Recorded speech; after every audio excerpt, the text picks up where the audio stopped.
Hi there, this is Graham Roberts. We're on our penultimate tutorial for this session, number 9. And in this one we're going to have a brief look at the data types for your attributes when you actually get to put them into a database. I'm here on this website called htmllite.com, and I'm looking at MySQL's data types, and you can see there's various ones here, and I will leave for you to investigate further. I'll give you a little tip though, that in practice char, varchar, text, float, double and int are the most commonly used. The blob, by the way, you can see here, is to do with binary data, special files, and isn't it comforting?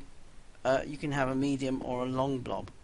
Anyway, coming back to more likely data types, char is a fixed select section from 0 to 255 characters long.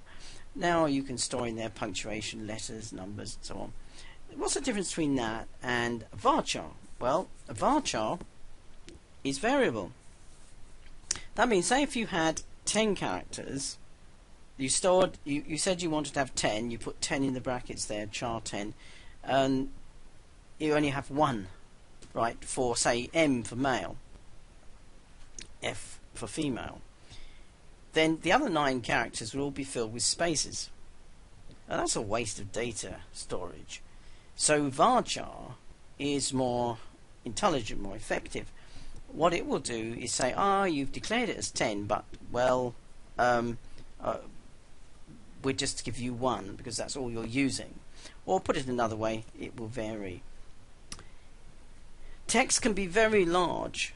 In this case, 65,000 characters, you can see. But actually there are options where you can have very, very, very long text strings.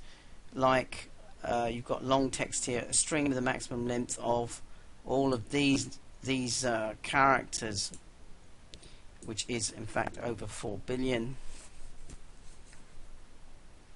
We should say a little bit about numbers.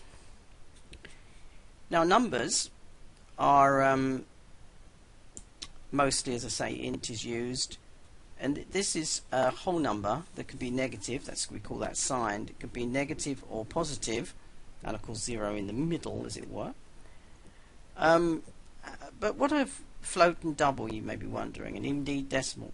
Well, if you have a number which is a fraction in effect, then you need to store it in a float, a double. Double just is a more precise version of float, and you'll have a decimal point in there. So for instance, if you divide 1 by 3, the reciprocal of 3, also known as a third, you get 0.333 recurring forever. Now if you multiply 1/3 by 3, you'd expect to get 1. But if you do this in MySQL, you'll get 0.9999999. In other words, you'll get a number which isn't actually quite 1, and this is because of precision errors in floating point arithmetic. So for money calculations, you'll find quite often money is stored as an integer for this reason. But anyway, that's by the by. And really we've come to an end of this tutorial's penultimate episode, because in the next tutorial I'm going to cover the thorny subject of normalisation.